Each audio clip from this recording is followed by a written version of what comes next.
जय शिवराय मंडळी, नमस्कार. मी स्वाती, आईची शिदोरी या चॅनलवर तुमचं स्वागत आहे. खूप दिवस झाले आपले व्हिडिओ येत नव्हते. आज व्हिडिओ केला आणि चला म्हटलं तुमच्यासोबत पण शेअर करावं. तर आज आम्ही सगळ्या मैत्रिणी मिळून बाहेर गेलेलो. तर हे ठिकाण कोणतं आहे ते सगळ्यांना कळालंच असेल, कारण की प्रसिद्ध ठिकाण आहे आणि खूप लांबून लांबून लोक इथे येतात. खूप म्हणजे आपल्या महाराष्ट्राच्या बाहेरचे पण लोक इथे दर्शनासाठी येतात. तर आम्ही सगळ्या मैत्रिणी मिळून निघालेलो आहोत. अचानक आमचा प्लॅन झाला आणि अचानक निघालो. पूर्वतयारी काहीही नव्हती. सकाळी 9:30 वाजता प्लॅन ठरला आणि 11 वाजता निघालो. सगळ्यांचे कामं बाकी होते, पण जायचं म्हटलं की सगळ्या कामं करून निघाल्या.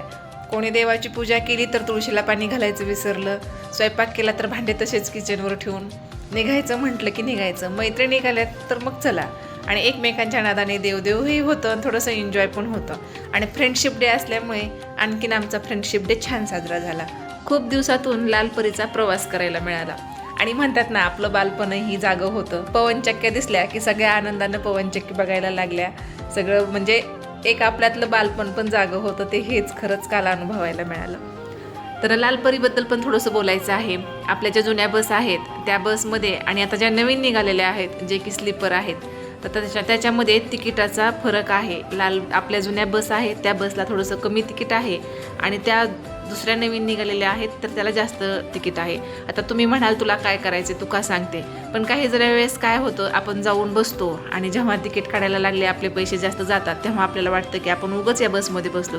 त्यामुळं सांगते, आम्ही तुळजापूरमध्ये पोहोचलेलो आहोत, पण आमच्याकडून एक चूक झाली. आम्ही जे देवीचा चौक आहे त्या चौकमध्ये उतरायचं तर आम्ही डायरेक्ट बस स्टँडमध्येच गेलो.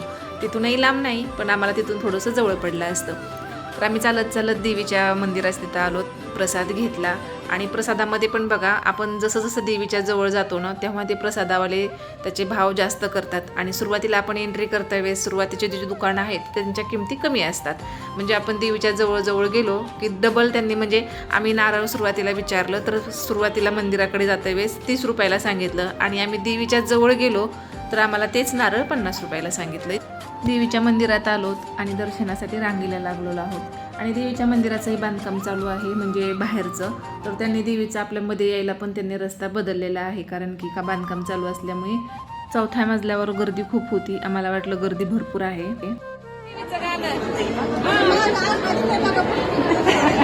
देवीचं गाणं म्हणायचंय. मग तुमच्यासोबत आम्ही येतो. आता इथे सगळेजण शांत आहेत, सगळे बसलेले आहेत, कारण की त्यांनी तिथे गेट लावून घेतलेलं आहे. थोडेच भाविक आहेत, त्यांना मध्ये सोडलं आणि लगेच थोडंसं गेट लावून घेतात. त्यामुळे आम्ही सगळे बसलोत. तेवढ्या वेळेत मग देवीच्या ओटीचं सामान जे आहे, चुडे, ब्लाऊज पीस, नारळ, तांदूळ, खारीक, खोबरं वाटी, ह्याला सगळ्यांना मी हळदी कुंकू लावून घेतलं. आम्ही सगळ्यांनी एकमेकींना हळदी कुंकू लावलं आणि गेट उघडायची वाट बघतो. गेट लावलंय, बसलो माडीला, बसलो, गेट लावून घेतले. थोडा वेळ बसलो, पण आता सगळे पळायला लागले आहेत. आता गर्दी नाही आहे बघा.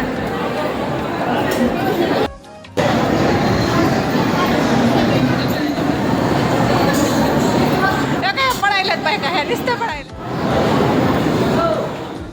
दर्शनाला लागल्यानंतर गर्दी खूप असते, पण तरी पण आपल्याला गरमी कसलीच जाणवत नाही, कारण की प्रत्येक ठिकाणी फॅन तर आहेतच, पण AC पण आहे, म्हणजे आपल्याला पूर्ण थंडवा आहे. आणि आपण ज्या रांगेत उभा आहोत तिथेच अशा मोठ्या मोठ्या TV लावलेल्या आहेत आणि जे देवीच्या तिथे लाईव्ह चालू आहे तर ते आपल्याला तिथे उभं राहून पाहता येतं. आणि असंही आपण दर्शनाला गेल्यानंतर लगेच ढकलतात, त्यामुळे आपल्याला इथे चांगलं देवीचं दर्शन घेता येतं, मनसोक्त देवीला पाहता येतं. तर आम्ही रांगेत उभा राहिलेलो आहोत आणि बाहेर भरपूर असा पाऊस चालू आहे.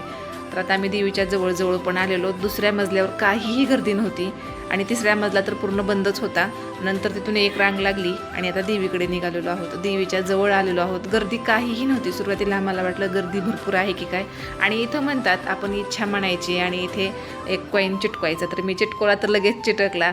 आता ती अंधश्रद्धा असो किंवा काही असो, पण पटकन मोबाईल बंद केला आणि पर्समध्ये ठेवून दिला, कारण की देवी पण जवळ आलेली होती आणि देवीला मन भरून पाहायचं होतं. मध्ये मोबाईल चालतो की नाही हे मला माहिती नाही, पण मोबाईल मी ठेवून दिला. आणि आता देवीचेही दर्शन छान झाले. थोडेसे ढकलाढकली करतात, पण ते लांबूनच बोलायला चालू करतात की देवीला पोट भरून बघा. तर देवीचं दर्शन मस्त असं झालं, कारण गर्दीही नव्हती. आणि इथे मी परड्या भरते तोपर्यंत माझ्या मैत्रिणी आहेत त्या सगळ्या मला सोडून गेल्या. जाऊ दे म्हटलं, कुठंतरी पुढे थांबतील, मला तर अशा सोडून जाणार नाहीत ना, हे मला माहिती होतं. तर मी परड्या भरून घेतल्या. चिंतामणीच्या तिथे खूप गर्दी होती, जी बाहेर वात असते ते त्याच्यामध्ये तेल सोडलं, दर्शन घेतलं आणि थोडेसे फोटो काढले आणि आता बाहेर आलो. तर बाहेर आल्यानंतर इथे गणपती बाप्पा आहेत त्यांचं दर्शन घेतलं. तर सुरुवातीला जाते वेळेसच गणपती बाप्पांचं दर्शन होतं, पण मंदिराचं बांधकाम चालू असल्यामुळे आम्हाला पलीकडून आणलं, त्यामुळे बाप्पांचं दर्शन आम्हाला सगळ्यात शेवटी झालं. तर दर्शनं वगैरे सगळे झाले आणि आता कलोळाचं पाणी जे आहे म्हणतो तिथे पण लॉक लावलेलं आहे, कारण की बांधकाम असल्यामुळे तिथे जाऊ देत नाही आहेत. आम्ही लांबूनच तिथे पाहिलं आणि आता बाहेर निघालेलो आहोत. थोडीशी खरेदी चालू आहे, कोणाला काय घ्यायचं कोणाला काय घ्यायचं हे पाहतात सगळेजण.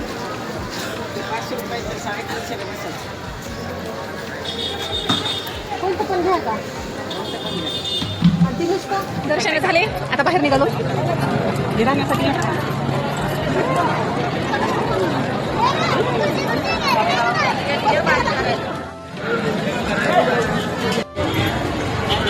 छोटा असते किंवा त्याची केस केले असतील त्याला मोठी विलायची असते. आम्ही फक्त रीलच नाही करत, तर देव पण करतो. आज तुळजापूरच्या आईच्या देवीचं दर्शन घेतलं आणि हे बघा सगळेजण आलेले. आता आम्ही घरी निघालेलो आहोत. आम्ही सोबत डब्बे आणले नव्हते, कारण की उशिरा निघालो होतो, तर थोडासा नाश्ता केला, वडापाव खाल्ला, फ्रेंडशिप डे पण होतं त्यामुळे. आणि इथे बघा महाराजांचं किती छान स्मारक आहे. आणि आता आम्ही परत निघालेलो आहोत, बसस्टँडवर आलो. तर इथे थोडंसं मजा झाली, कारण की दोघीजणी पुढे जाऊन बस पकडली. भाग मिल्का भाग अशी अवस्था झाली, पण आम्ही सगळ्यांनी मिळून फायनली बस पकडली. आमची मैत्रीण राहिली, मैत्रीण झाले. आता निघालो घरी. दर्शन झालं का? चाललाय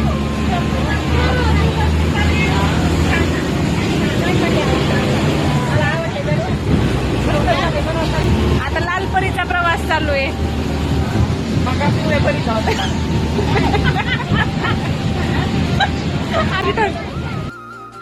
फ्रेंडशिप डेच्या सर्वांना खूप खूप शुभेच्छा.